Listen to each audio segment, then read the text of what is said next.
Hey everybody, welcome back to the channel. My name is Danny Taylor, co-owner of VeganProteins online coaching, and today I am going to be doing one of the most requested videos that I get ever since I put out my first unpopular fitness opinions like a year and a half ago. People ask me for this like every week, and I think I finally have enough to make a full video.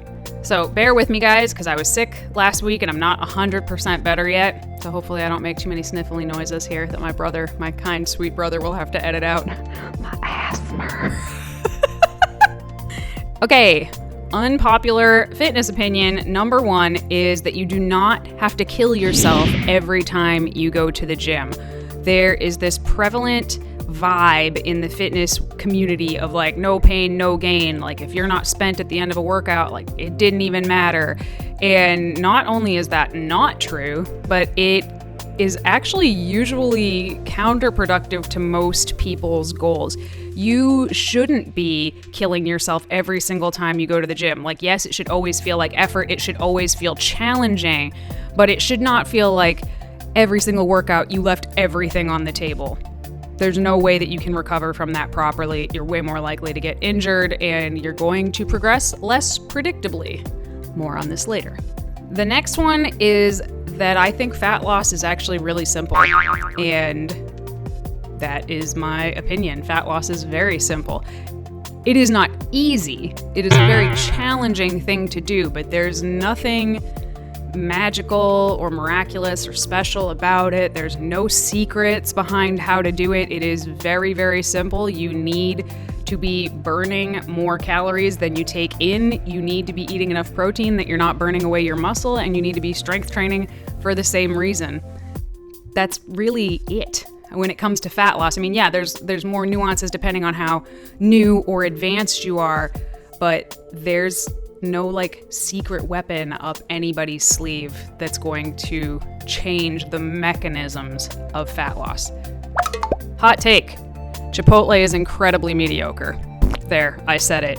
I don't understand the Chipotle obsession. I don't think it's even like a little bit good. I think it is like something I would eat if there was nothing else around, and it's okay. And they put cilantro in their rice. Like, what? Why would anybody do that when so much of the world, myself included, hates cilantro? I'm just saying, there's better options.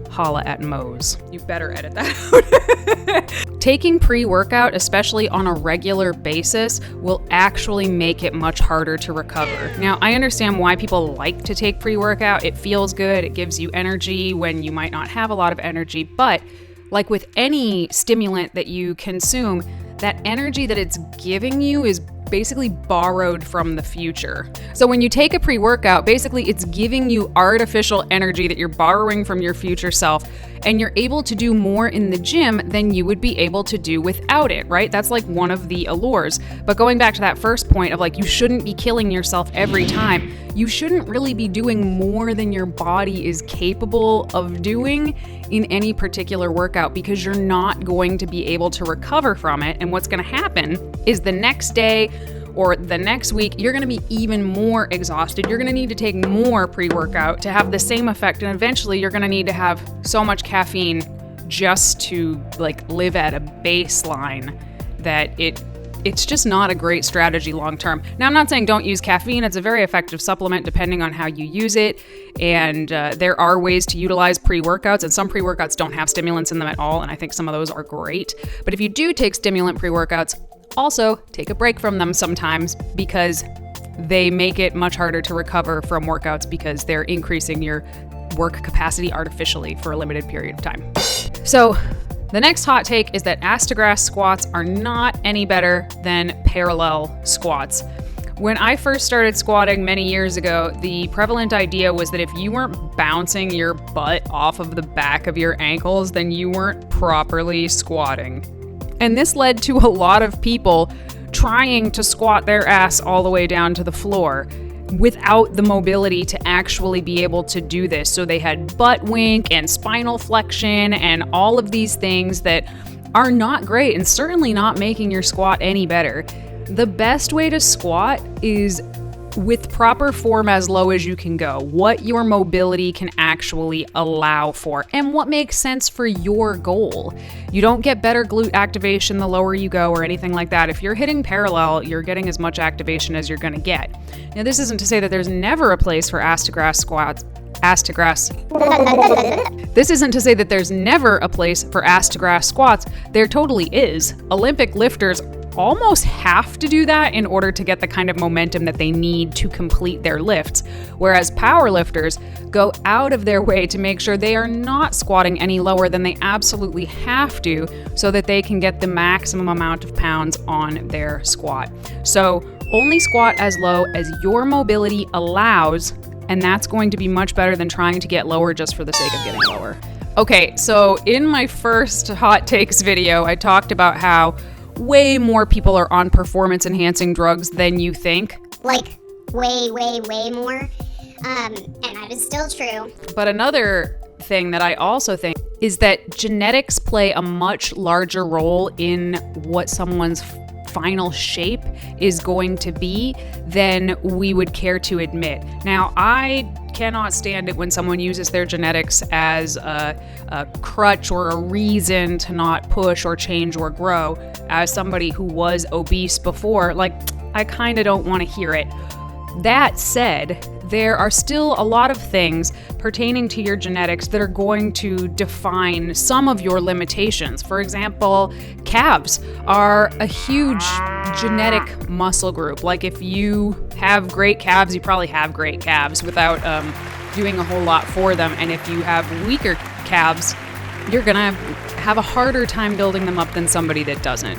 You can work them and maybe still not have calves as good as someone that just has good calf genetics. Likewise with your waist. Some people are just going to have blockier waists. Some people are going to have slimmer waists. Now, that doesn't mean you can't work with it. That doesn't mean you can't build up around it to make your waist look smaller.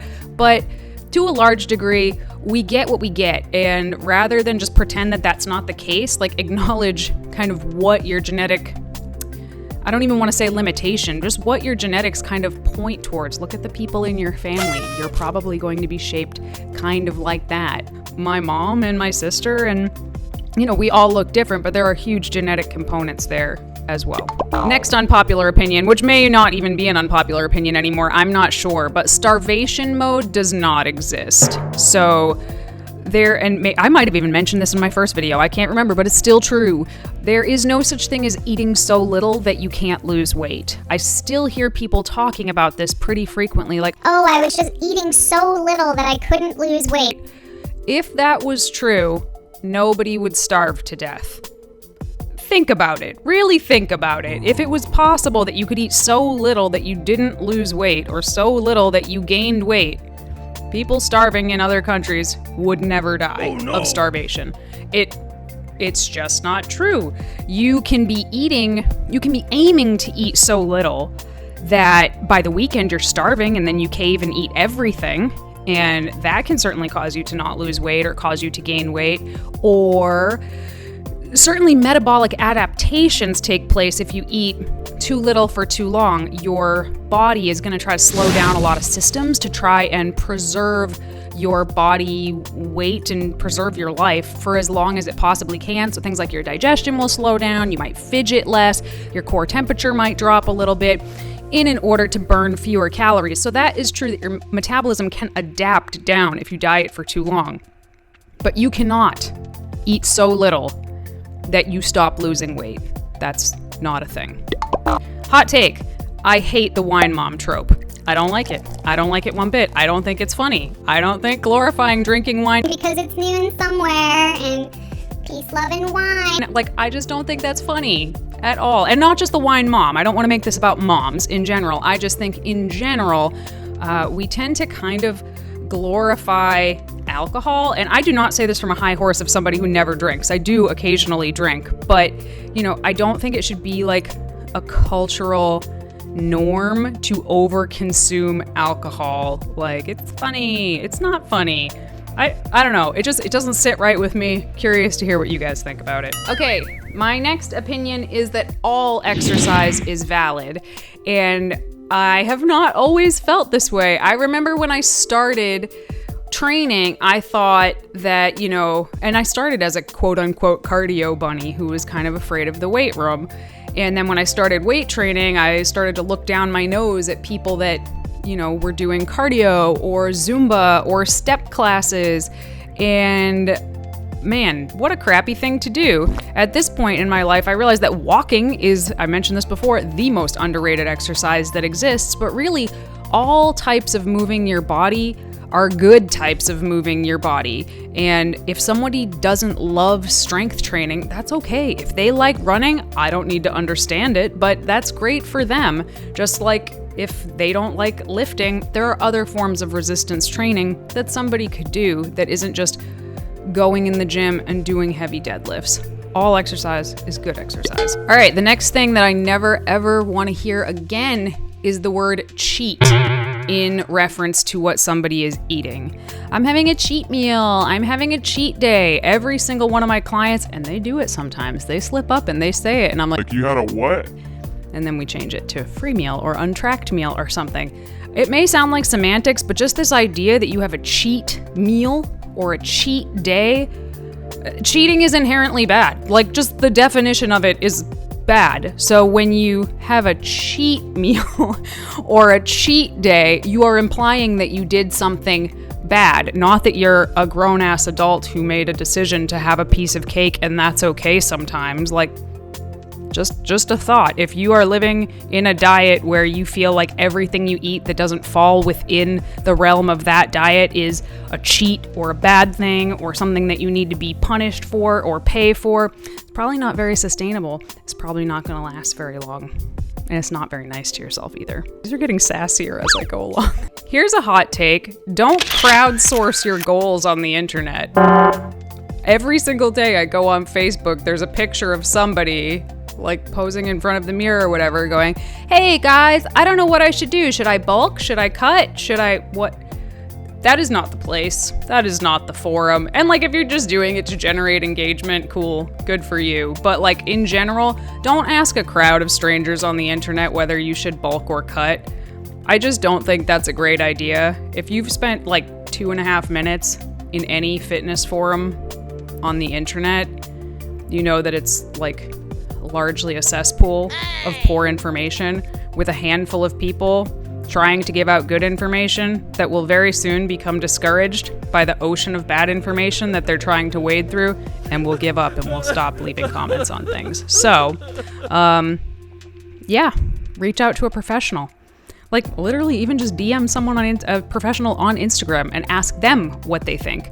Rather than just like calling out into the abyss of social media on what the world thinks you should do with your body. And also maybe question why you're asking the world what you should do with your body. I don't know. Okay, my last hot take is that body checks on what I eat in a day videos are gross.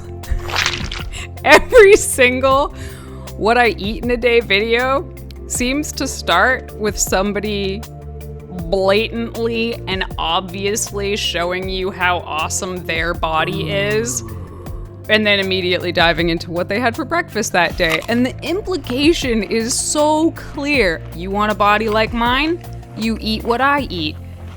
And that is so wrong. And it preys on people that just don't know better. And I remember when I first got into fitness, I would try to find somebody else who was 5'7", and I would try to see what they were eating. Like I'd try to find someone that I liked the way they looked, and they're 5'7". Here's what they're eating. So obviously, if I eat those macros, I can look like them. Wow. I mean, super wrong. But you could see how somebody in the early stages would totally think that. So yeah, this whole like, oh, look at my body and then what I eat in a day, the implication of it is super misleading. And also, I think, just kind of gross. What do you guys think? All right, everybody, thank you so much for watching this unpopular opinions video. What are your unpopular opinions? And please, everything I said here, it's largely in jest. I'm not coming for anybody, and as you can tell, like I have lived many of these unpopular opinions in the past, so I'm kind of poking fun at myself as well. But I would love to hear yours. If you have any requests that you would like to see on this channel, go ahead and leave them in the comments down below. Like, subscribe, all the things I'm supposed to tell you to do at the end of a video, and we will see you next time. Bye.